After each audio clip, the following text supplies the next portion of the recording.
Welcome to the sophomore episode of the Bangers and Mash Show. I am Mr. Bangers, aka Zack, and this is my illustrious co-host, Mash! aka JD. JD. Well, I hope you guys listened to the first episode, all 10 of you. Actually, all 8 of you, because 2 of those are us. What are we talking about today, JD? We are talking about the Full Moon movie. Most importantly, the Puppet Master franchise and the Subspecies franchise. Yes, that will be the main topic of discussion. And I feel like these are the primary franchises for the studio. Yeah, they got the most popularity out of the... Well, there was also the Tracers films, but I'll admit up front I haven't seen any of those. And then there's the Demonic Toys. That might be another franchise. We're going to get to Demonic Toys. Primarily, Puppet Master and Subspecies will be the topics of discussion tonight. Now, Subspecies, which happens to be one of my favorite movies. Yes, it is, which is why we're doing this topic so soon. Let's do a little bit of history. I don't know if you know this, but Full Moon, as it is today, started out actually in the late 70s as a company called Empire Pictures. I knew that. Yes, Charles Band owned that company, and they produced some films that are classics in their own right, like Reanimator and Tourist Trap, Dolls. And Dolls is important because it's really kind of a forerunner for the Puppet Master series. Puppet Master, Dolls, and Demonic Toys all have the exact same premise. A bunch of people are in an isolated location with a bunch of killer toys. But Puppet Masters is better. Dolls has an even bigger connection with the Puppet Master series because it also has Guy Routh in it, who would play Andre Toulon in parts 3 through 4. Knew that 5. too. He was also in Mr. Sardonicus, which is another great movie. I didn't know that. We grew up in the 90s, right? Yeah. Okay, just making sure. Yeah, remember you were there. Oh, and, you know, the 90s was really kind of when Full Moon Entertainment, as it was called during those days, was really at its peak in quality. Yeah, I would say so. The 90s was really kind of the boom of the direct-to-video market, and that's where these movies flourished. It seemed like every month you could go to a video store, and there would be a new Full Moon movie on the shelves there. And they always had really cool box art. That was the thing about these. They would grab you right off the shelf with that box art. The Puppet Master movie, I mean, I think wasn't the first box set, or the first box art, wasn't it like the case was open and you saw the puppets? The dolls, yes. Puppets. Excuse me, puppets. They're not dolls. Well, I mean, I want to see you call a puppet to their face a doll. Let's just start at the beginning with the first Puppet Master movie. And of course, I believe this was the first Full Moon Entertainment production in general. Full Moon started in 1989, and Puppet Master came out in 1989, so it seems like a logical assumption. And of course, this was the only film in the series to actually get a theatrical release. The first 3 films were distributed by Paramount. Yes, yeah, I remember that. Yeah.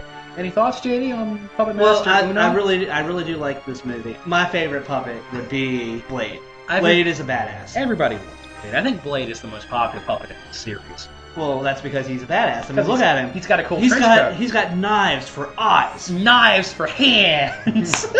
And he's got the Klaus Kinski coat on and a cool hat. And a skull for face. Yeah, I mean, Blades, you just look at him and it's like, man, I'm not going to pick a fight with that puppet. No. And then there's Pinhead. Pinhead's really cool. Pinhead, not the other Pinhead. Yeah, it's not the Pinhead that telekinetically throws chains around and there's really there's really no excuse for this too, because the Hellraiser movies had been out for a long time when Puppet Master came along, so I assume they didn't give a shit. It's like, yeah, we'll just name our other horror movie character Pinhead. Fuck it. I'm Charles Band. I don't give a shit. But for the viewers that haven't seen the movies, the reason he was called Pinhead is because he has a really small head and a big body. Yeah, that's the amazing thing about this character is he beats up grown people. He just, beats them bloody and throws them around. It's sort of hilarious, and it gets funnier as the franchise progresses. Yeah, we can talk about all the puppets in the original movie before we talk about any of the plot, because that's not important. That's not why we're here. Well, I just think it would be important to discuss each of the puppets that way. Yeah. For people who haven't seen first movie, so it's Blades, Pinhead, Jester, who is useless, and Leech Woman. Leech Woman's cool. I like Leech Woman. She's kind of sexy for a puppet. But she is so lethal. Well, she's disgusting. It's definitely the grossest of all the powers. Because each of the puppets really have a superpower in a weird way. Pinhead's got your super strength. And Blades has got knives for hands. Jester doesn't do anything! On the official Full Moon website back in the day, they described Jester as the brains, which is stupid. He's not. His face spins around. That is the sole thing he contributes to this team. Oh, and Freedom Tunneler. Yeah. Or as I prefer to affectionately call him, Drill Sergeant, which is a different puppet in a different movie. Yes. We will get to that in time. I didn't see these movies until sometime late. I wasn't there, because as a kid I was a pussy, and I was afraid of everything, especially killer toys and killer dolls. That just scared the shit out of me as a kid. So I didn't really watch the Puppet Master movies as kids, but eventually I did see them. And when I did see them, it sort of struck me, these are, if you cut out all the violence and nudity, these are appropriate kid-friendly horror. Yeah, if you cut out all the violence and nudity. But I'm just saying the tone is not, these are not mean-spirited films. They feel very comic booky. Yeah, they do. I'll give you that one. They definitely feel like a kid-friendly horror film. Except for all the violence and gore. Without the tits and blood. And nudity. You know, this first couple movies actually have a lot of nudity in them. Especially the first one. The first one has, like, every really every 5 seconds there's a money shot, so... Well, no. It's... Unless you saw Porno Master, which is a different movie. Well, not that kind of a money shot. I meant tits. Okay, we're talking about boobies. We'll be talking about that a lot on this show. Let's set up the plot for the first film. Basically, there's... JD's like, what? What plot? What?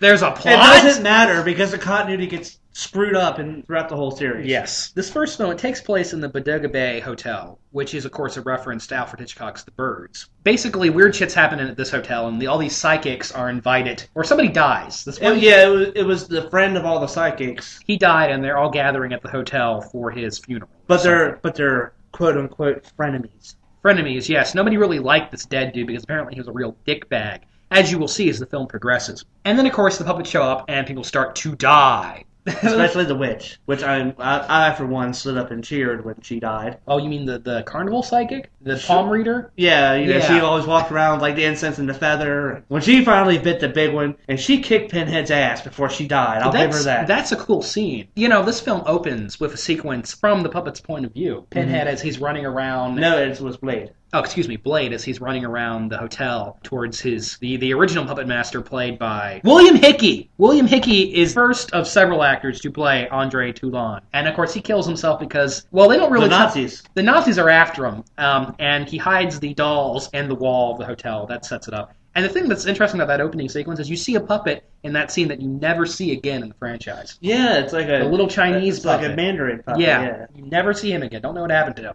Just the first of many continuity lapses in this franchise. Maybe the juice ran out on him and he just stayed dead. The juice? I thought you said the Jews at first. No, the Jews ran out on the him. Juice. The go-go juice. The thing that struck me about this film when I first saw it is that the puppets themselves are not inherently evil. No, they're not. No, in all honesty, the guy who's a friend but a dick, it really... Spoiler alerts if you haven't seen it already. Yeah, I mean, he... And really, if you haven't seen these movies, you probably shouldn't be listening to this podcast. The puppets do whatever their master tells them to do. You know, their will is the will of their master. Unless their master's a dickbag, in which case they revolt. And that happens several times throughout the franchise. 1, 2...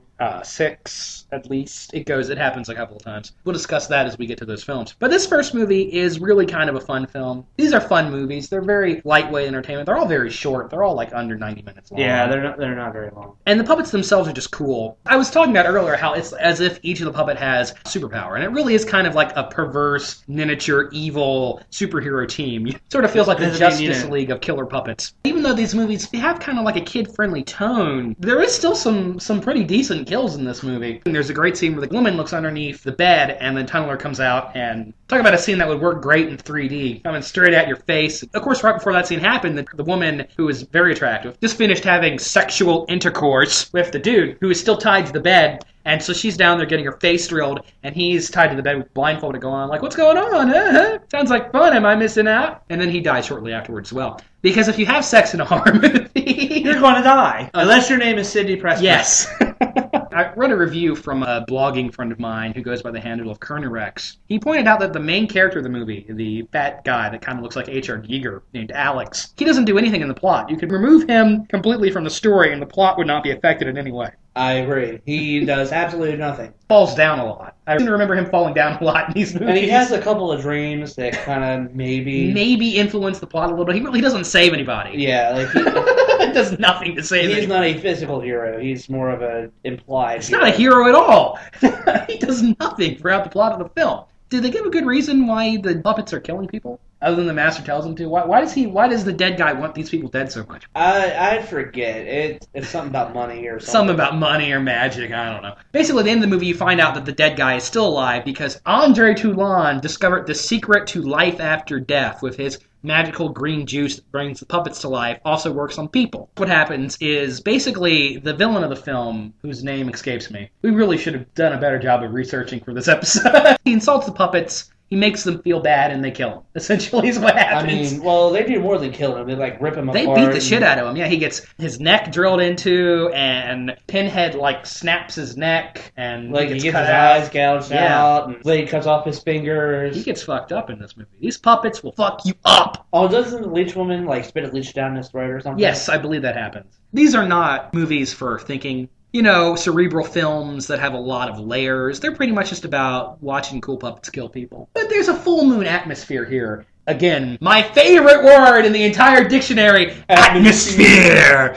But these films have an atmosphere of their own, and it's a kind of a cheesy atmosphere, and it's sort of a cheap atmosphere, but for us, it's clearly endearing, probably for nostalgic I like some of the reasons. camera shots that they do in the first one, though. Like you said earlier in the beginning, where you see it from the puppet's point of view. Yeah, that's cool. I mean, the camera shakes as if you're the puppet running, and the camera is 6 inches off the ground, like if you were the puppet. And they do that shot a couple of times throughout the film. Yeah, I mean, they really do a good job of making you feel like you're the puppet. Two things we definitely need to talk about. First off, the music. Yeah, I love really the main Puppet Master theme. The do do do do do do do do do.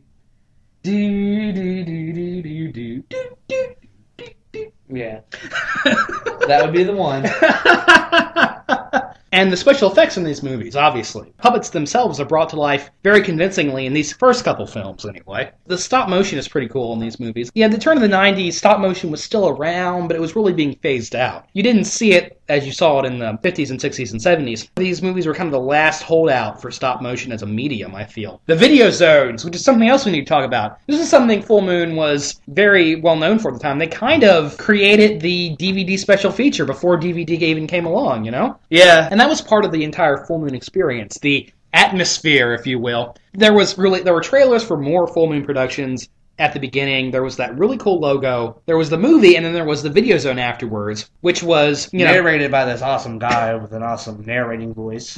And it was a behind-the-scene feature on the movie you just saw. It was a behind-the-scene feature on a movie that was coming out soon. It was a preview of that film. And there were other commercials. I even think there were commercials for later on for the Puppet Master toys. Mm-hmm. It was also something else the company did in the late 90s when the adult collector horror toy became a thing. Full Moon was right there. So the first Puppet Master movie is pretty entertaining. Yeah, I would definitely agree with that. I mean, it's a good start for the franchise, though I feel we both agree the series would get better with the next film. Yeah. Puppet Master 2, a.k.a. Puppet Master 2, His Unholy Creation. And basically, the plot of this movie... The Puppet Master needs brains, and when the Puppet Master needs brains, people die. This movie really kind of ramps it up. The first film is almost serious, I think we can say that. It's mostly serious. This movie, the franchise, really moves more and more into just ridiculous awesomeness. Remember in Nightmare on Elm Street when the first one's really kind of serious, but then you get into 3 and it's extremely comic booky and full of one-liners. Don't get us wrong, we love A Nightmare on Elm Street 3. 2 kind of takes the turn Nightmare on Elm Street 3 did and kind of gave it its own little spin. Yeah, Puppet Master 2 is I use this word and I use it in a positive way. It's a much sillier movie. Yeah. And that's for the better of the franchise. Because really, killer dolls, killer puppets, excuse me. Yes, they're puppets. It's kind of a ridiculous premise. Dolls don't have strings. At least Puppet Master has one thing over the Chucky films where you just can't stomp it to death. At least these puppets have flamethrowers and shit. Yeah. But this movie, it's like a year later, and a group of people have come back to the hotel. But more importantly, the Puppet Master himself has risen from the grave. Aren't they like ghost hunters or something? Yes, I believe they are. Actually, there's actually a great opening sequence of the puppets digging up the Puppet Master and pouring the reagent down his throat. Because they needed more. Yes, they needed him to make more. This film, the Puppet Master really is kind of evil, which is something that's different from the sequels. Because he's got kind of an Invisible Man thing going on. He's got bandages around his head, and he's sort of hitting on the one girl, because the one girl reminds him of his dead wife. Yes. The love interest for the main character. And really, the human characters aren't really all that important in this film. They never are. They're just body. First off, there's a new puppet in this movie, Torch, who's cool. Oh, yeah. Because he's got kind of a pickle helmet on, kind of a World War I Kaiser helmet on, which is sort of cool. and he can throw fire. More importantly, he's a little puppet, and he creates a giant flame and kills The little boy. He kills a little boy with the flame. Does he kill the little boy? Got away. I'm pretty sure he killed. Because the little boy's doing like Indiana Jones shit with him. Yeah, the little boy has a whip and he's playing with the puppet, and the puppet almost kills him. And then you see his eyes light up, and then the flames go on the screen and it cuts away. Oh, maybe that did happen. I know he killed the big fat redneck woman, which was pretty awesome. Yeah, that was after she threw the leech woman into the furnace. Stove. Yeah, and killed her, which is sort of a shame. Spoiler alert! Yeah, they had to take out the lady, that women in refrigerators, or in this case, bleach women in furnaces. Well, you say something about Puppet Master 2 then, JD. How about you say something about Puppet Master 2, Zach? And you'll rebuttal. That's what we do on this show. JD is the rebuttaler. Yes, I am he who rebuttals. My Indian name is he who rebuttals with wolves. A thing I like about this movie is the redneck lady gets burnt to a crisp, and Blade comes in. She gets barbecued like a surly pig. And Blade comes in and that was the gravy, everybody. and Blade comes in and stabs her brain, and he has like a little penknife, but somehow it penetrates her skull. And they bring the brains back to the Puppet Master, and the Puppet Master goes, "They're cooked. I can't use cook brains." And totally freaks out about it. Because apparently brain juice is the secret to in this movie formula. Anyway, that would change. As I said earlier, even though these movies kind of feel like they should be kids' films, there's still some pretty decent gore in this one. A great scene of a guy getting drilled in the head. The first movie cut away when the woman was getting drilled by Tunneler. This movie shows the guy getting drilled all the way, which is pretty cool. The first movie shows a lot of women getting drilled, though. So at the end of Puppet Master 2, after the lead character bangs the love interest and she gets some gratuitous nudity. We needed that. The gratuitous nudity is really an important part of these first two films. It keeps you interested. Yeah. Didn't mention about the first movie is that Barbara Crampton from Reanimator and From Beyond is in it. She has a cameo at the very beginning of the movie as the woman getting her palm read. Well, we are all so much smarter because of that. I like to think so. The end of part 2, the Puppet Master has built himself a new body, and it's sort of a weird ventriloquist dummy-looking body. And then he makes the fatal mistake of insulting the puppets once again. You never insult the puppets! That always leads to the villain's downfall in these movies. The resurrected Andre Toulon has a really cool death scene in this movie. Something Full Moon does well is the villains always get cool death scenes. Yes. It's his hand crushed by the cane, and the green goop comes out. Yeah. Pretty cool stuff. He also makes a ventriloquist dummy wife put the soul of his Oh yeah, he's gonna start. He starts working on it, but it doesn't get finished. No, the puppet's finished. He just is then able to put her soul into Right. He doesn't put the soul into the puppet. I'd forgotten about that. I really should have rewatched these movies. I enjoy part 2 a lot. I enjoy it more than the first one. It's just a full-blown entertainment. There's not any substance to any of these movies, but this one in particular is just the most fun, I feel. We all know that my favorite is 4 and 5. 4 and 5, yeah. But before we get to 4 and 5, we have to talk about the crap shoot that is Puppet Master 3. Although, Mr. Bangers is going to disagree with me. Mr. Bangers is going to disagree with you. I think Puppet Master 3 is really the last really good film in the franchise. Yeah, well, fuck you. It's a major turn in the series. First off, I feel like the first 2 movies and the rest of the franchise can almost be put into a completely different series. First off, you have a change of actor. It was William Hickey in the first movie, and it's Guy Ralph in parts 3 through 5. Guy Ralph, who was really kind of a serious stage actor from the 40s and 50s, is now kind of in the last decade of his life, was slumming in these direct-to-video monster movies, but whatever, they were probably paying him well. I enjoyed his appearance. As did I. In this film, really, the puppets go from being the villains of the piece to being the heroes, kind of straight up. Yeah, but the reason that I don't like this movie is because it is extremely slow. Although he disagrees, it is extremely slow. It has the puppets for the first time being straight-on heroes. Andre Toulon is this hero. In the second movie, he's nowhere near a hero. He's a douchebag. Did 100 years of living turn him into this douchebag, or what? He straight up kills Nazis just because they're Nazis, not because they're after him. At some point in time, But JD, all Nazis were evil. Haven't you seen Indiana Jones? Your logic is flawed. It was either being a Nazi or being, Yeah, we realize that now in history, but I really don't think serious historical accuracy was something the Puppet Master franchise was really going for, JD. I don't care. First off, let's discuss the plot of this movie. It's a prequel. We go back to Germany in the middle of World War II under the Nazi regime. Andre Toulon and his wife are puppeteers that put on puppet shows for kids. And this introduces another very popular puppet in the series, which is completely absurd. Six Shooter. Six Shooter, who is a cowboy dummy with 6 hands and a gun on each. And I don't know how he gets the little itty-bitty gunpowder and the itty-bitty little guns. Okay, well, first of all, Who makes the they're teeny revolvers. Who makes the teeny tiny bullets for 6-shooter? God, Zach. God makes the little tiny bullets for 6-shooter. The Nazis cracked down on Andre Toulon, and the reason they do that is because he made fun of Hitler. He had Hitler being terrified of his cowboy puppet, which is a wonderful sequence. The little Hitler puppet dancing. I thought they wanted his formula. That too, but mostly because they made fun of Hitler, I think. Yeah, they wanted the formula, but let me have it! They kill his wife, and they put him and the puppets in a truck, and they're going to take him off, presumably, to either be interrogated or something. They do want his formula. And that's when the best kill in the movie, when Tunneler drills through the back of his seat and out through the driver's chest. Protracted, just... What he's trying to say, guys, is that there was a hole forming in his chest, and blood was pouring out as he was convulsing. Yes, that's what means. So anyway, Andre Toulon becomes a secret underground freedom fighter who's battling the Nazis using magical puppets. Enough said. And this is the first time the continuity goes to fuck, because in the second movie, when Leechwoman dies, Andre Toulon does not give a shit. In this film, we find out inside each puppet has the soul of somebody he knew. And the soul inside of Leechwoman is that of his dead wife. And we find out that the soul of Jester is like a comedian that was killed by the Nazis. Pinhead was a circus strongman who was killed by the Nazis. All of that's in the movie. And of course, Blade doesn't show up immediately in this film. Actually, technically he does, but it was his original form, which was the devil. Oh yeah, the Mephisto puppet, yes. That was his original form. I don't know if that was his original form or if they just reused the sculpt from Blades for the Mephisto puppet because these movies were made. Well, I thought it was really, always really understood that was. They don't come out and say that in the movie. Well, I don't think they come out and say it, but I think it was like an understood thing. Maybe it was. Let me have it, Zach! Another important reason why this movie works is because it has one of my favorite actors of all time, Rutger Hauer. No, it's not Rutger Hauer. It's Richard Lynch, who just looks like Rutger Hauer.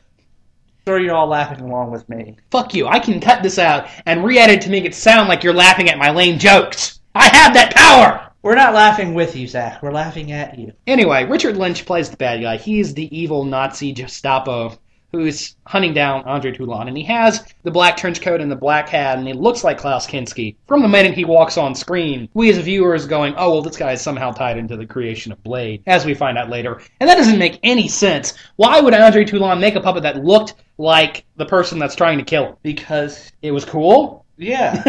And you know what? Blade is awesome. There's some wonderful scenes in this movie, like the scene of the old fat Nazi general at the brothel. And then there's a wonderful error when 6-shooter is shooting the Nazi general. Sneaky puppet snuck a 7th gun in there somewhere. If you watch it on DVD, there are actually 7 shots fired. I see. Sneaky puppet. And this is the first movie where Jester actually does something helpful. He actually stabs a dude with a scalpel in one scene. Doesn't he hit somebody in the head with a mace once? Something. But I enjoy Puppet Master 3. I think Guy Ralph is really good in the lead role. I think this really adds to the mythos of the series. It's just a good film. I enjoy it. And this movie really does kind of set up the entire direction of the franchise. Like I said, it feels like the first 2 films and the rest of the series are completely disconnected. Completely different tones, really. Because from this point on, the franchise takes on a much more friendlier, less mean-spirited direction. And the puppets are generally heroes. Good guys, at least for the next 2 films. At the end of the movie, when Guy Ralph finally does get to Richard Lynch, that's a cool scene. Because the puppets stab him with meat hooks and string him up like a puppet before dropping him down on the odd end of an axe. Ouch. I like Puppet Master 3, which I believe is called Toulon's Revenge. It has that subtitle. I'm pretty sure. I dig number 3. I don't. Part 4 rolls around. We're back at the Bodega Bay Hotel. Though, somehow, even though 6-shooter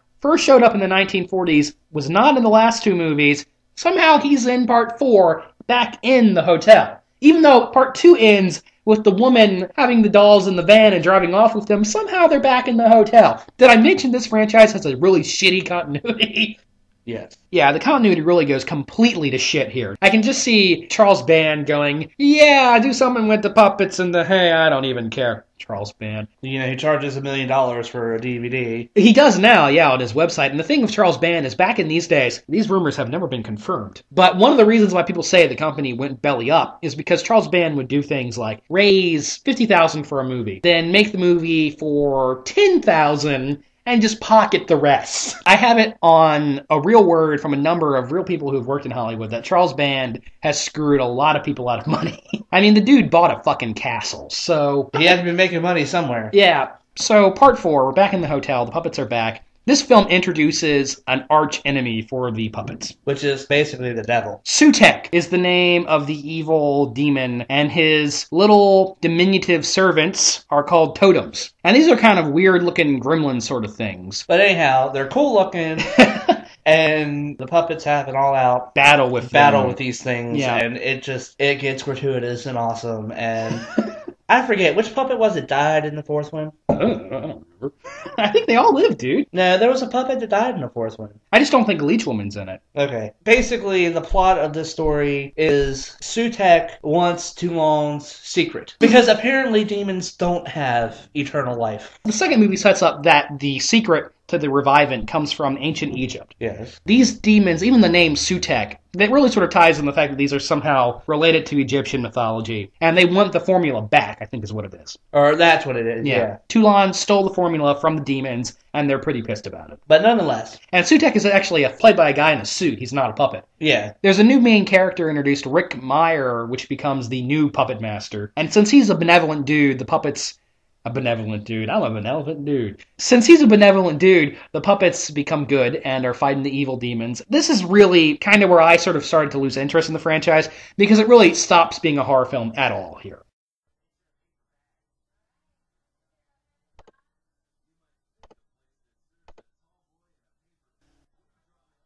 Okay. I see what he's saying there, but I am a big fan of the monster mash. Anytime there's some kind of badass creature fighting another badass creature, you can't really go wrong with that. It could be a really crappy movie. Like Mega Shark versus Giant Octopus? Exactly. You still watch it because it's a badass creature fighting a badass creature, so... And I feel like that probably holds true for a lot of horror fans. And I agree. I know that Mega Shark and Giant Octopus is a sci-fi movie. Absolutely I'm aware of this, that it was made on the Sci-Fi Channel. We'll get back to the Sci-Fi Channel later. It has verses in the title, so I'm fucking watching it.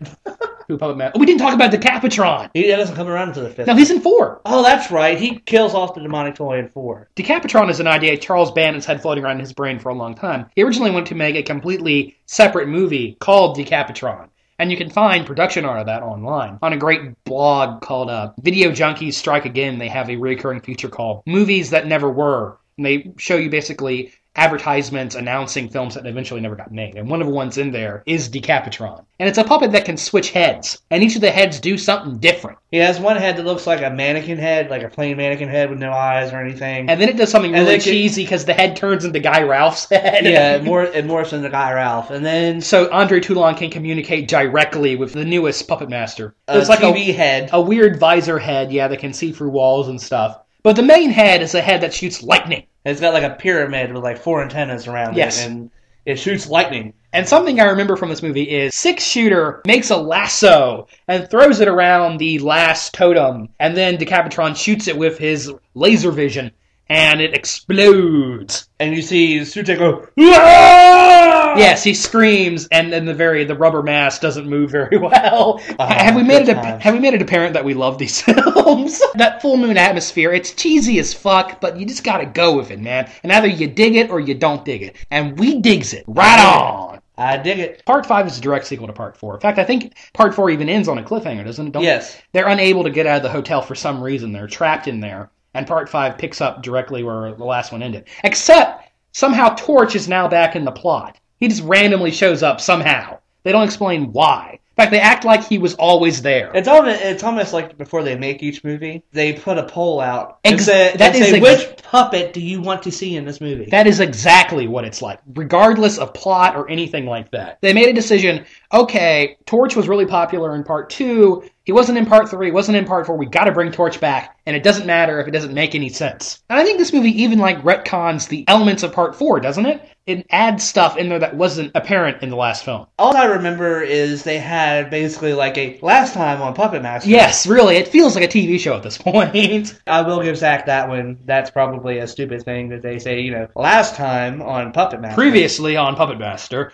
Capitron has to be woken up again at the end of this movie. Because the cool thing they do is they have him on a slab like Frankenstein and he needs to get struck by lightning, but they do that again in this movie. I think it's a case of his power is limited fermented. Maybe, but they don't say that. Might be something along the lines of they didn't have enough juice, so he has to get, they explain it, but... It doesn't matter, though. It's not important. Yeah, the guy shoots lightning out of his fucking head. It's not important how he comes to life. It's just he shows up for the last 5 minutes of the movie, kicks the shit out of a demon, and calls it a day. Yep, and scene. He goes, you bitches are welcome. You better fucking appreciate as the he Capitron. struts off into the sunlight. That's right. If I remember from Part 5, it should be fairly apparent I don't remember a lot about 4 and 5, but wasn't there a team of thieves that break into the hotel for some reason? They're kind of there to get killed because the puppets aren't killing people anymore, but these movies still need a body count. Because there's a character in Part 4 who's a total asshole and is like messing around with a Ouija board, and that's how the totems get into the hotel. Yeah. Don't you hate that in horror movies? The obnoxious, abrasive character exists for no other reason than to exacerbate the plot. Yeah. Like in Paranormal Activity, where the psychic says, don't use a Ouija board, that'll piss off the demon. And what does he do? He goes out and buys a Ouija board. Why do you do that? Asshole. Puppet Master 5 ends with them defeating the evil Sutek. There's even a scene at the end where Rick Mayers is with all the puppets in his house, and there's a beautiful sunset behind them. Guy Routh's head appears on Decapitron, and he says something like, the Puppet Master legacy is secure, and all is well with the universe. And it feels like and then Decapitron dies from old age. Well, and it feels like there should be birds flying overhead and harps playing. It's just so fucking angelic. This is where the franchise completely lost me. This was originally called Puppet Master 5, The Final Chapter. And we know anytime a horror franchise uses the words, the final chapter in the title. There's 2 more movies. Yes! A.K.A. Friday the 13th. Dude's done it twice. Twice they've promised this was the last one and have been wrong both times. So Puppet Master 5, it's just, I don't know. I guess either you go for it or you don't. And this one it's complete comic book. There is almost no horror here. Yeah, I agree. There is no horror. But it's still my favorite because the badass totems look awesome. You like little gremlin things, don't you? Yeah. It's not my fault I have a thing for your ex-girlfriend, Zack. Oh, wah, wah, wah, wah. That's true, too. After Part 5, Charles Band stuck to his gun for a long time, saying, it's the end of the franchise, there will be no more. But fan outcry was so intense that 4 years later, they took a 4-year break after Part 5. Which is like their general time span. Yeah, which considering the fact that these movies were pumped out yearly, that's a pretty big break. But they took a 4-year break and came back with Curse of the Puppet Master. This is another important turning point in the franchise. Parts 4 and 5 were the last time they used actual stop motion in creating the puppets. Because from this point on, it is stock footage all the way, baby. Curse of the Puppet Master is a widely derided film. It's not well liked by everyone, but I kind of like it. It's extremely flawed, but I like it because it returns the series to its horror roots. The puppets are actually killing people in this one, and they're killing them in nasty ways. Now, the plot of the film, from what I can recall, is there's this dude living out in a house with his daughter, and they somehow have the puppets, and they meet this kind of retard dude in overalls who has a talent. This is that one where they make the half guy, half tank. Yes, he's building a puppet throughout the movie. I don't really remember why, but the girl's father, for some reason, wants the secret of the Puppet Master. Basically, there are people out there who are being douchebags to him. There's a guy who said something mean to the daughter, so the puppets go and kill him. And there are scenes where Driller kills the dude by drilling into his balls. It really returns the franchise to the horror roots. It's a shame it isn't a better film otherwise. The use of stock footage in this film is unforgivable. It is so clumsy. Because you've got scenes where Pinhead looks up at the girl and he's in a completely different room. They didn't even try to disguise the fact they were using stock footage from the previous films. Dude, I saw this movie one time, like 10 years ago. So. And the ending is complete insanity, where the not-so-bright guy in the overalls has been working on this wooden puppet all throughout the film, and then in the end, he reveals it, and it's a metallic tank robot puppet. And somehow the dude's soul is put into it, and his face is on it, and he kills the old guy with a lightning bolt, and it doesn't make any fucking sense. This movie is not very good. It doesn't need to make sense, Zach. It's a Puppet Master movie. But I remember liking it a teeny tiny bit because it at least tried to return the series to its horrific roots. Even if, generally speaking, it sucked. It sucked. From this point on, it's all downhill. Pretty much none of the movies are good. Charles Band ran out of money because he spent it all on a goddamn castle. And I honestly think this is the last of the Puppet Master movies that I've seen. I know you've seen this one. We were talking about it. Retro Puppet Master. The prequel to the previous prequel. Oh, yeah. Isn't that the one where it's Andre Toulon's a teenage boy? Yes. And he gets the puppets from something else? Again, the continuity in this movie. It's all fucked up, kids. Guy Ralph comes back for like a 5-second scene at the beginning of the movie. Dude looks awful. You know how bad Donald Pleasance looked in Halloween 6? That bad, huh? Yeah, that bad. He looks like he's dying. He's fleeing from the Nazis at the end of part 3, and they stop over in this old building. Blade discovers this old Cyclops wooden head that is conveniently there. And Toulon flashes back to, like, turn of the century Europe, where he's a teenager. This is his first discovery of the puppets, even though previously it was stated he discovered the puppets in Egypt in part 3, but whatever. As a teenager now, he got the secret from the Egyptians, and the Egyptian agents of Sutek are after him now. This movie is important for another reason. It's the only PG-13 film in the franchise. That must be why it sucks so bad. It's sort of a two-edged sword. First off, there are all new puppet designs in this movie, which on paper sounds like a good idea, right? Wrong. Because in execution, they're all really badly used rod puppets. The special effects in this movie are unforgivably bad. There's the scene where they bring this version of Pinhead to life, and you can see a person's hand moving the doll as it stands up. I mean, right there in frame. Well, he had to make the movie for $10, Zach. I really think it was made for $10. More continuity fuck-ups, because in the third movie, Blade was based off the Nazi agent. And in this movie, here's Blade, wearing the trench coat and everything. What the fuck? I know it shouldn't matter, and I know it isn't important, but at the same time, it just makes me go, they really didn't care. They were probably thinking, okay, well, it's been 6 years since we made part 3. They'll forget all about it, and we'll make up our own damn continuity. Well, because people won't watch these movies back to back. Because people never do that with franchises. Never rent all of them and watch them in one clump. I never do that. Yeah, never, no. The thing with this movie is Charles Band's always talking about the fans. He's like, well, these movies are for the fans. We make them for the fans. And yet it's pretty obvious he doesn't care about making the series go together. Because he's always changing shit. I don't know. And I don't like the retro designs for the puppets. They just don't look very good. Yeah, from what I remember of them, they were just awful. There are 2 new puppets in this movie, Cyclops and then Dr. Death, which is a skull puppet in a scrub and surgical mask. And the reason this movie is rated PG-13 is they don't actually kill people. The Sutek agents are like mummies. They're full of sand. Oh, yeah. Yeah.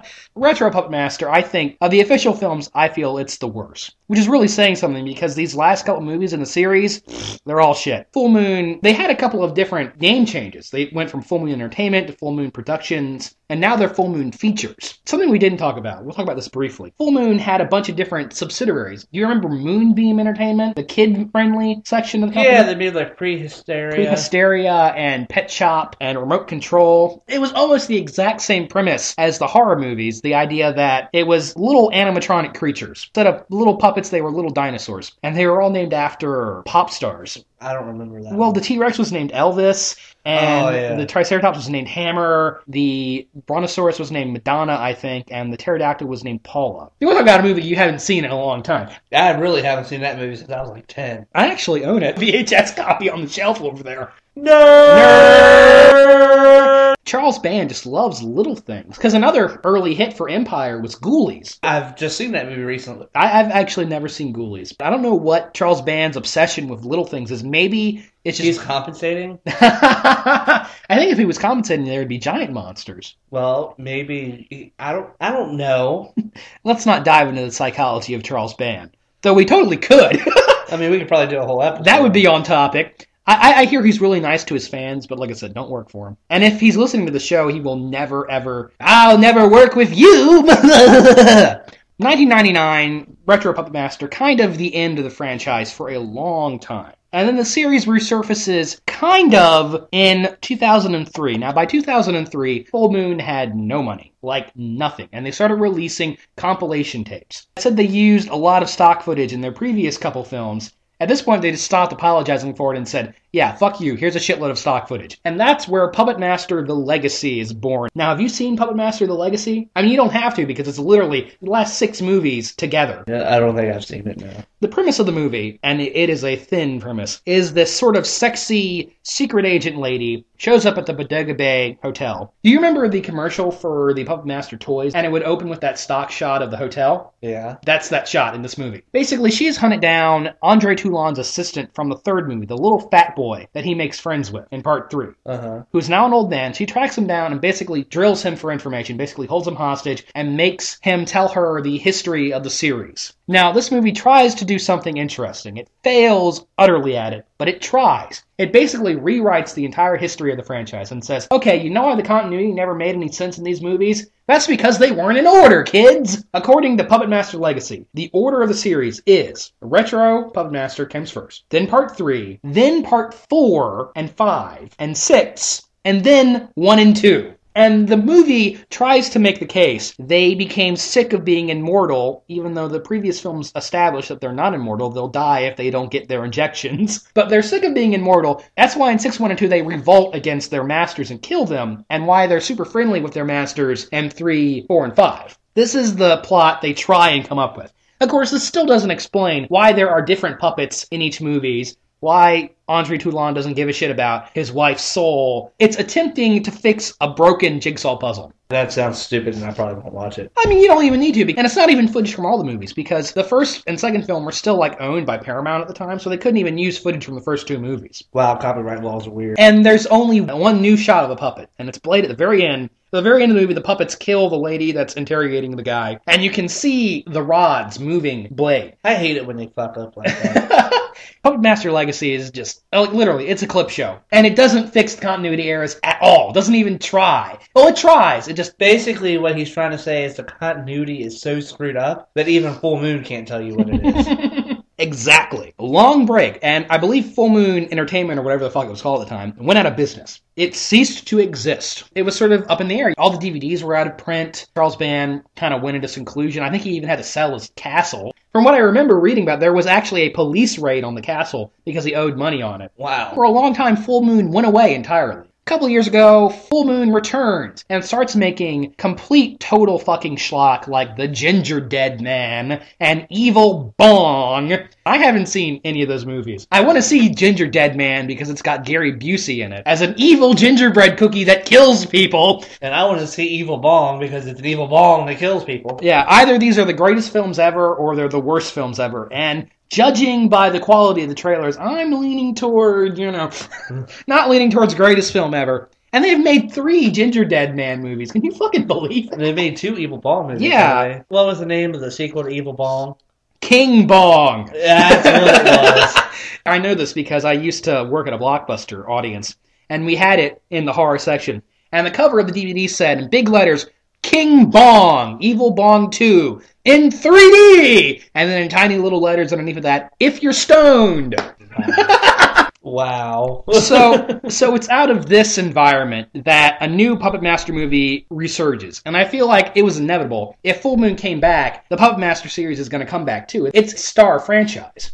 Yeah. The movie we got was called Puppet Master Axis of Evil. And this is recent. This is just from 2010. So this is only a couple years ago. This movie, it tries. It's earnest. I can tell that Charles Band really put some effort into it and really wanted the movie to be good. Because it actually has some characters that are semi-decent and a story that sort of makes sense. The problem with this movie is it was so cheap. So obviously cheap. And that shows because there are barely any puppets in it. Again, this is a movie I haven't seen. You saw it. It's the ninja one, remember? Oh. We watched it together, dude. Well, that shows you how bad it is, because even I don't remember what it is. There's very little puppet action in this film. The premise behind this one, it takes place after part... It's all fucked up. It takes place after part 1 when Toulon killed himself, and some kid finds the puppets in the wall of the hotel before the other people who found the puppets in the wall of the hotel. And Nazis are after him. He works together with the puppets to kill the Nazis. There's an evil kind of dragon lady, and she's sort of leading these spies. The film was shot in China, because apparently there are some weird tax break laws in China where it's really cheap to film there.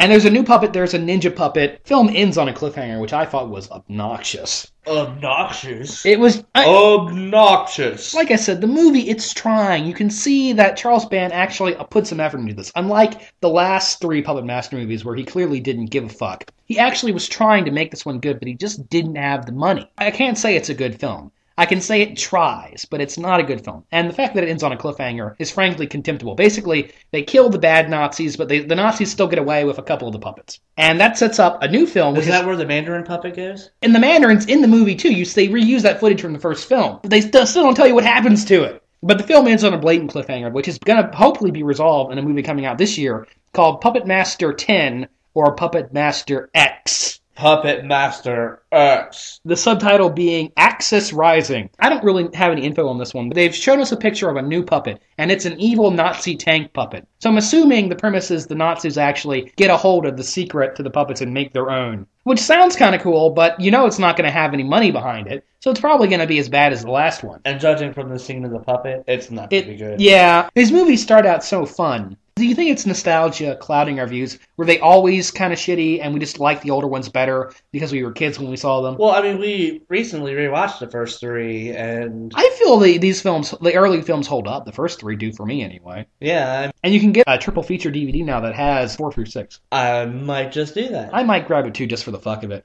You gotta have 4 and 5. If you're going to have the Puppet Master series, you gotta have at least 1 through 5. Yeah. Now let's take a little segue out of the Puppet Master franchise and then back again into it before we get to the next important Full Moon franchise. Puppet Master was a big hit. They decided, we're going to make a bunch of movies about killer toys and killer dolls. There are movies like Blood Dolls, which I haven't seen, but apparently one of the puppets is a pimp Doll. Yeah, a pimp doll, yeah. There was Killjoy.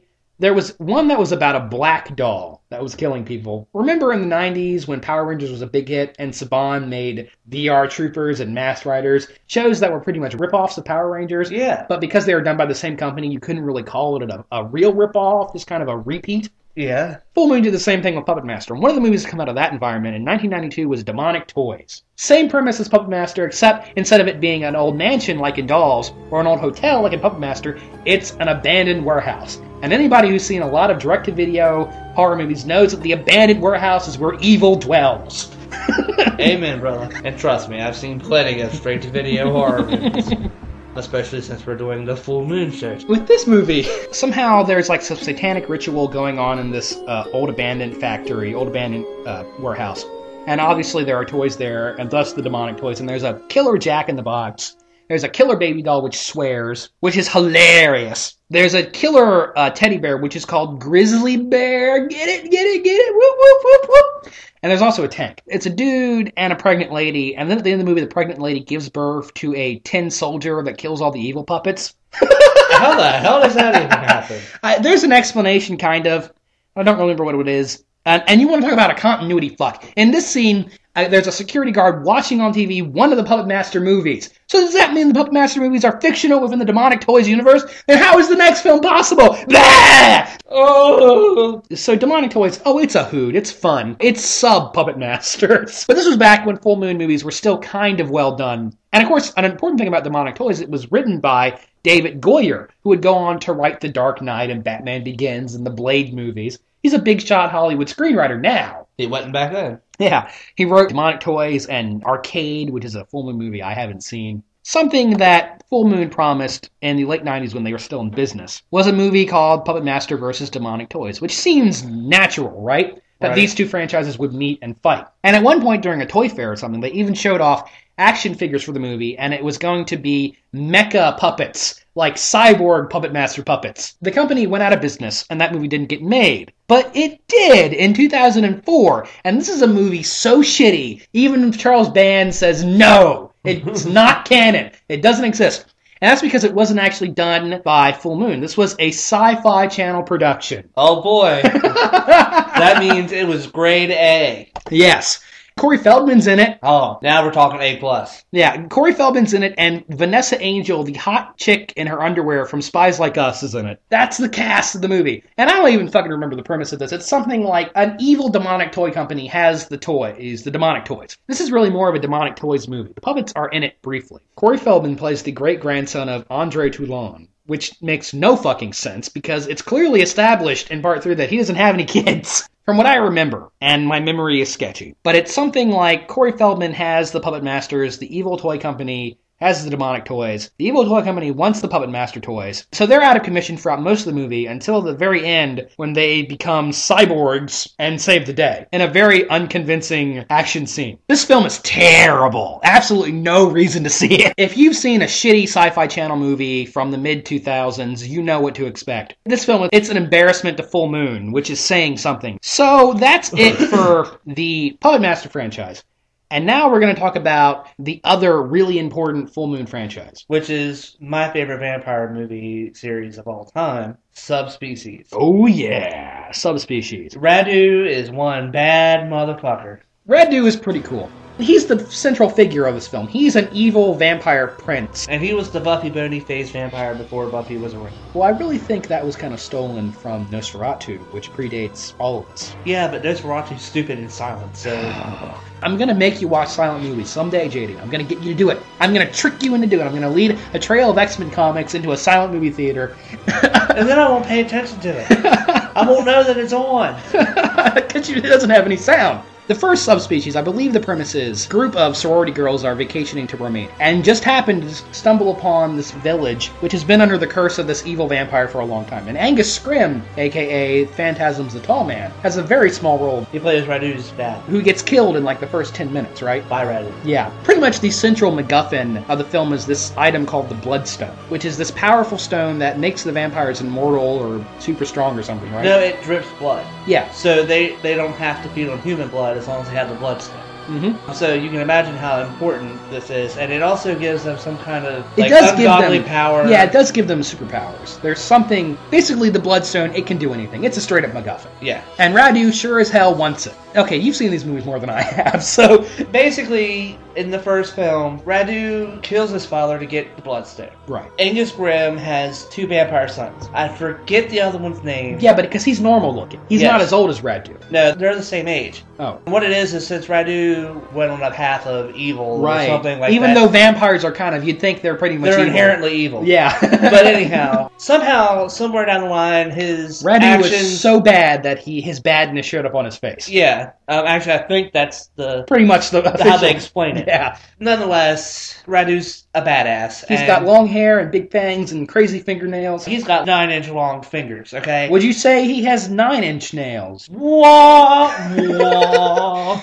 We were talking about earlier how Charles Band loves little horrors. There are little horrors in this movie, too. Yes, in fact, that is why this movie is called Subspecies. Yeah, I didn't know this for a long time. I assumed it was called Subspecies because Radu was some weird mutated subspecies of vampire. But no, the subspecies are the little kind of demon things that only show up in the first movie and the fourth movie. They're in part 2 briefly, aren't they? No. Maybe they aren't. It's from his blood. That's how he gets out of his prison in the beginning of the movie. He breaks his fingers, and his blood turns into these little goblins that let him out of his cage. But basically, he's after these girls because they get the Bloodstone somehow, right? And they meet his brother, and they don't know it's his brother at first. The first Subspecies movie, I'm not as big as a fan of the first one. I really like 2 and 3. Well, the first one is definitely the slowest, and probably... It's pretty slow. There's some great Romanian atmosphere. Lots of fog in this movie. Yes. And I love me some fog. They really do a good job of the movie was showing the creepiness of Radu. Yeah, and the movie was actually shot in Romania, which helps a lot. When they shoot a scene of Radu walking, and they want to show how creepy and badass and this guy is a bad guy, you see him walking, and there's light around him, and you see the fog just pitch black behind him. Nothing else behind him, just pitch black. He's got real pale white skin, so when the light hits him, he really shows up against that.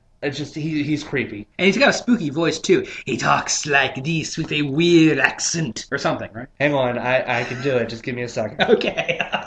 Why are you running away from me, my fledgling? Yeah, like that. He's so creepy. He doesn't need to say things at an audible volume to be creepy. He can just whisper it all. Vampires have a lot of cool powers. I'll give them that. But I've never seen a vampire turn into a shadow and then swirl into nothingness and then reappear. That doesn't happen until the next one. No, he doesn't. Doesn't he? The first one is really low budget, so they kind of keep it... These movies are all low budget. But I mean, like, low budget for a full moon film. They really do a good job with the prosthetics of making him look just god-awful. Like, you can tell they spent more money on the makeup than they did... Like, on anything else on in this anything film. Else. You can just tell. Something else I like about this movie, well, of course, and the stop motion for the subspecies creatures is actually well done and cool. Yes. This is back when Full Moon still had money for that stuff. And the film ends, of course, Radu is killed. He's decapitated. But the little subspecies creatures grab the Bloodstone and credits. It was pretty much obvious from the beginning that this was set up to be a franchise. Yeah, what's interesting is all of these movies are directed by the same guy, Ted Nicolou. This is his baby. He wrote them. He's very passionate about the Subspecies franchise. Yes. Which is why the continuity is not so messed up in those movies. It's pretty strong in these films, for the most part. I don't remember any glaring continuity errors. Yeah, not until you get into Vampire Eternals. Which we'll talk about briefly. Parts 2 and 3 were shot back to back. And these films, first off, they look really good. The first movie has kind of, at least the DVD copy I saw, was sort of a low-grade video quality. But 2 and 3 were actually shot on film. They look pretty good, and the special effects are good in this movie. And Radu does things like turn into a shadow. He meets his mom in this movie, his mom who is a mummy, because why not? And these two movies, they have an important plot element. They introduce this girl, and I believe, is it supposed to be the girl from the first movie? It is, but it's a different actress. It's a different girl playing her, yeah.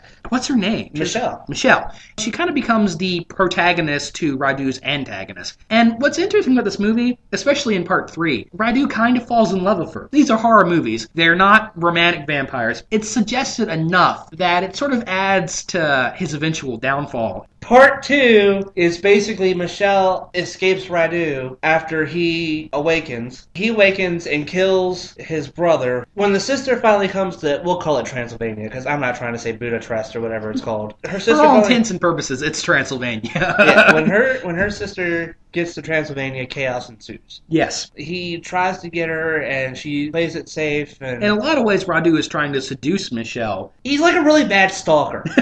Is the best way to describe it. Because when he's chasing her, he constantly gives her the choice of joining him. The choice of join me is something you hear a lot in these movies. Join me, my fledgling. Things like that. Those are things that he does. He wants her to know that it's her choice. But on the other hand, he's like a really bad bill collector who all the time calls her and says, your credit card payment is overdue, call us to consolidate, or whatever. So basically the point you're making is, despite being absurdly powerful, Radu isn't very good at managing his power. Oh no, he's good.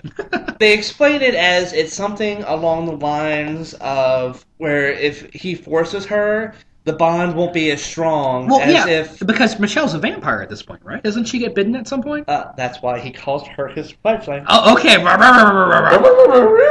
They explain it somehow as it being a case of if she joins willingly, the bond is going to be stronger and she won't be able to resist him or something like that. And if he forces her, something will go wrong. Basically, the main thing I remember about this movie is the last act. Everybody's in some underground tunnels. There's this enchanted dagger. They're in a tomb. They're in his mother's tomb. Tomb.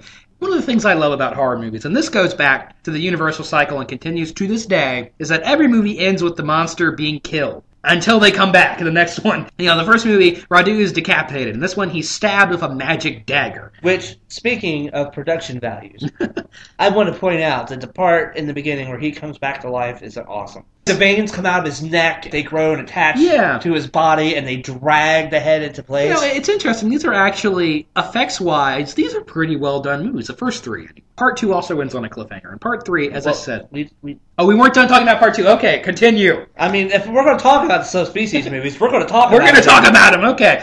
They're down in the tomb, right? And Radu has Michelle. Yes. He finally has had enough and just flat out kidnaps her and takes her to his mother's tomb. As all villains do with their love interest. Yes. He has her down on a slab or some kind of big stone-looking thing. Which also happens pretty frequently in these types of movies. Her sister goes down to save her, and one way or another, they get into a fight, and they keep stabbing Radu with this magic knife or whatever. I remember that. He gets stabbed a lot. And they stab him in the eye and stab him in the heart and stuff like this. Dude dies harder than John McClane. Oh my god, that's awful.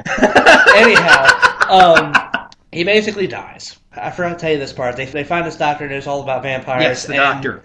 He's basically the Van Helsing-esque character of this series. Mm-hmm. Professor only exists in one movie. Popescu? Popescu? Dr. Transylvanian name. Yeah. At this point, they're running up to get out of the tomb, and the doctor meets them in the tomb somewhere. And you get this feeling of safe, even though they're in the... setting up for the inevitable final jump scare. Even though they're in the mausoleum or whatever you want to call it. Yeah.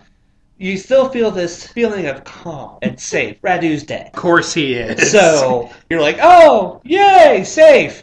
And the next thing you know, this mummy bitch hops out of nowhere, stabs this guy in the stomach with like a trident or something. Right, I remember this. And drags Michelle off, and you just hear her screaming. And well, it's not Michelle, it's her sister, Becky. Because Michelle couldn't leave the tomb because she's a vampire now, and she can't walk out into the sun. No. Wikipedia says so, JD! Well, Wikipedia is wrong. I've seen this movie 100 times, and it was Michelle that got drug off. Okay. But she does have a sister who's important in the movie, right? Yes. Yeah. And the sister gets out, and because I remember her being naked at the end of the movie. Oh, yeah, well, she's naked. So the sister gets out. They have to wait until sundown or something to go get her. But they go in there, and Radu's mommy brings him back to life. Right. That is the plot device for Radu existing in the third film. Yes. Is that his mommy brings him back to life. His mummy, yeah, picks up directly where the last one left. The main plot point behind this film is basically Radu and Michelle are, well, they're not together, but they're sort of cohabitating, and he's actively trying to teach her in the ways of a vampire. Though she's resisting the whole time. No, actually, you're wrong. Oh, okay. The way that it actually happens I'm getting schooled. is... Well, I've seen these movies 100 times. She decides to learn the ways of a vampire so that she can eventually evade Radu. She's not resisting at this point. She is in some way learning how. What I remember about this movie... What she's resisting is she won't take human life. Right. She wants to live off the bloodstone. She's a vegetarian vampire. And Radu says, "No, my fledgling, we must first learn to feed on the humans before you take out the bloodstone." Radu always sounds like he's about to launch into a coughing fit. But it works wonders for the character. If you haven't seen this movie, I don't care what those books say, this is one of the 1001 movies you must see before you They're die. definitely, the Subspecies franchise is underrated. It's kind of obscure, you know, it's always not well known. You don't hear a lot of talk about, but they're fun movies. I would recommend them. If you're a vampire fan, definitely pick up these movies. But The thing I remember about part 3 is Becky, Michelle's sister, teams up, and her boyfriend teams up with this militant kind of mercenary guy. And he climbs up the building right, like nothing, like he's a monkey. Yes, he goes up the castle. And then immediately gets killed. Yes. Radu's mother telekinetically throws a knife into his head. Into his forehead. Yes. I mean, great death scene, though. I mean, just an awesome death scene. This is definitely the most kind of go-for-broke, silly, comic booky fun of the series, I think. I could talk about this movie like Zach would talk about The Preacher from the Black Lagoon. I could go on and on and on. Wait until the sleepaway camp episode, and it'll just be nothing but me just jizzing constantly. That's getting cut. I will paint the room white! Anyway. That's getting cut as well. Subspecies 2 and 3 are definitely the most entertaining in the series, for me. Subspecies 3 has probably 2 of the best deaths of a villain. Oh yeah, Radu gets a great death in part 3. Well, let's talk about his mother first. Okay. Because his mother dies first. Okay. His mother keeps insulting him the whole time, and then tells him that she's not going to share the riches or whatever with him. What a bitch. And he decides... Okay, bitch, I'm gonna cut off your fucking head with your own knife. After I pull it out of this guy's forehead. He pulls the knife out of the guy's forehead and saws off her... Doesn't cut, saws off her head. I remember and the whole time she's like, ah! And there's dust pouring everywhere and all this other stuff. I remember... And I think her last words were, "I forsake you," or something like that. I remember something like, at this point, Radu is given a choice between his mom and Michelle, and he picks Michelle. That's kind of there, isn't it? It's there too, but it's something like she wouldn't share something with him. Yes. Or she wanted something of his and he didn't want to give it, or something like that. Yeah. She bites the big one. Michelle gets the bloodstone, and she's walking out of the castle, and as this is happening, the sun's coming up. Well, first... Oh, fuck. First, Radu gets shot 6 times with silver bullets. This is the first vampire movie I remember anything about there being silver having something to do with a vampire. Well, silver goes back to the original novel Dracula. In the novel Dracula, they slit his throat with silver knives. Anyhow, he's weakened because silver does something to vampires in this movie. Needless to say, they're getting Michelle out and the sun starts to come up and she's like, I can't go anywhere. So they unzip a body bag and put her in a body bag. Yes. And put her in the trunk of their car. And put her in the trunk of her car. Radu's coming out and he's like, and the sun hits him. And he starts to go up. Catch him even more on fire, and he's like, give me the bloodstone and I'll let you go. And they're like, you want the bloodstone? Go fetch it. And they throw the bloodstone over the bridge. Over the castle, and he goes for it. And he's on fire now, so he falls off of the castle on fire! And lands on a tree. And gets impaled through the heart and through the head. It's just all over the place. His body is melting apart. And it's pretty gnarly. It's a pretty, I believe the kids would say, epic death scene. Oh, yeah, it was epic. For me, this really feels like a pretty good ending to the franchise. And even though it does, the movie still ends on a cliffhanger. Because Radu bleeds, and the blood makes more little subspecies critters, and they pick up the bloodstone. But I just feel like, for me, this is the end of the series.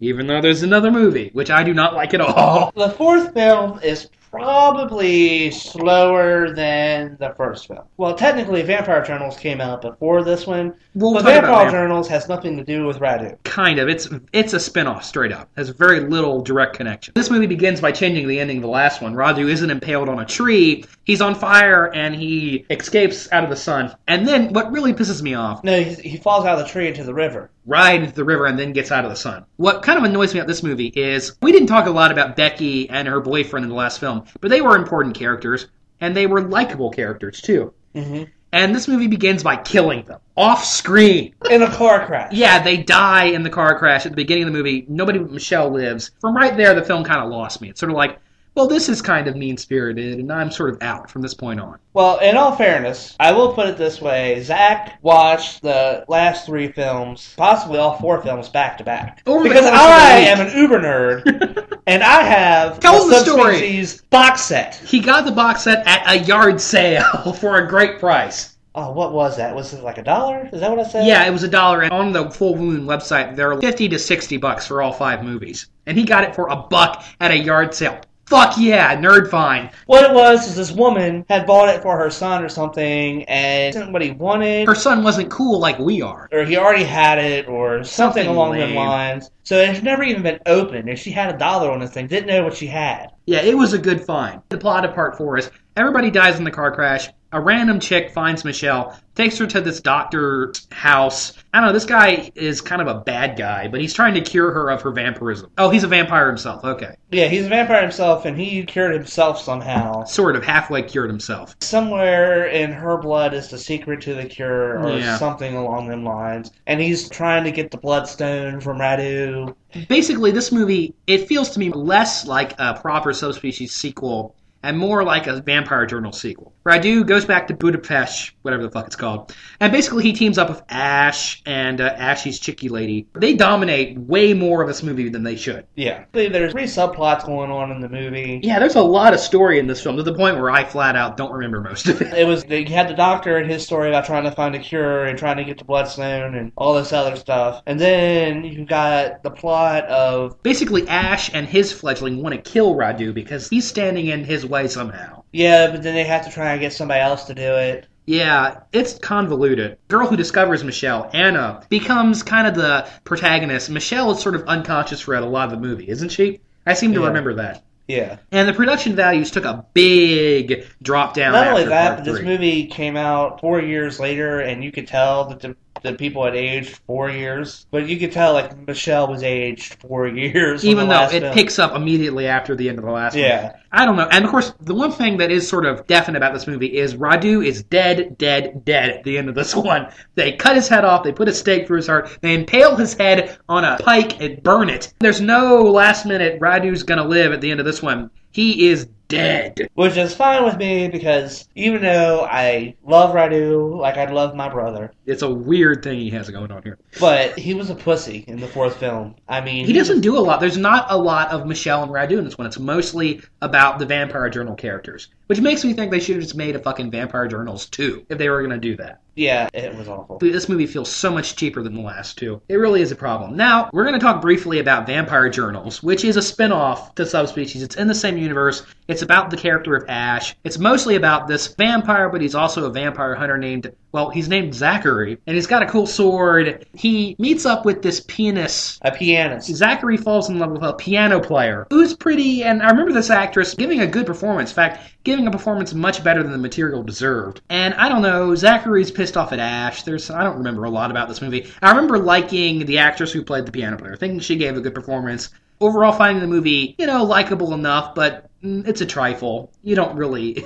If Subspecies 4 is unnecessary, Vampire Journals is completely unessential in every way. Okay. It's a better movie than Subspecies 4. I would say that. I feel like the director was becoming bored with the Radu character at this point and really wanted to move on to this new set of characters, which is why Radu is killed off so definitely at the end of Part 4. However, even though that was the end Apparently, a part 5 is in production. It was announced on the Full Moon Facebook page that a fifth film has been written and is in development. Apparently, it's going to be a prequel and be about Radu's days before he was a vampire, which doesn't sound like a very good idea to me. Especially since the first film pretty much states that he was born a vampire. Yeah, these films have a much tighter continuity than the Puppet Master franchise. It wiggles a little bit. Since there's one person behind all these films, it's a little tighter. We have a great affection for the Full Moon studio, even though most of their output is not very good. Well, my favorite Full Moon movie is actually not part of either of these series. It's Castle Freak, which we're not going to talk about. But you should see Castle Freak. It's a great movie. And I think we'll talk about that movie someday. Maybe when we get to the subject of H.P. Lovecraft, perhaps, because it is technically an adaptation of one of his stories. Like I said, we like the Full Moon Studio, even though most of the stuff they put out is kind of schlocky and cheesy, but there's a nostalgia factor involved, and there's a fact that some of these films are definitely good. Like the Subspecies film. Which JD obviously has a huge pulsating boner for. That's getting cut. Has a huge affection for. That'll work. This has been the Bangers and Mash Show. I am Mr. Bangers, a.k.a. Zach. And I'm Mr. Mash, a.k.a. JD. Of the 2 or 3 people that might be listening to this, you'll tune in next month. Yeah, whenever we get another episode out. See you around, guys. We love you. Adios, mi amigos.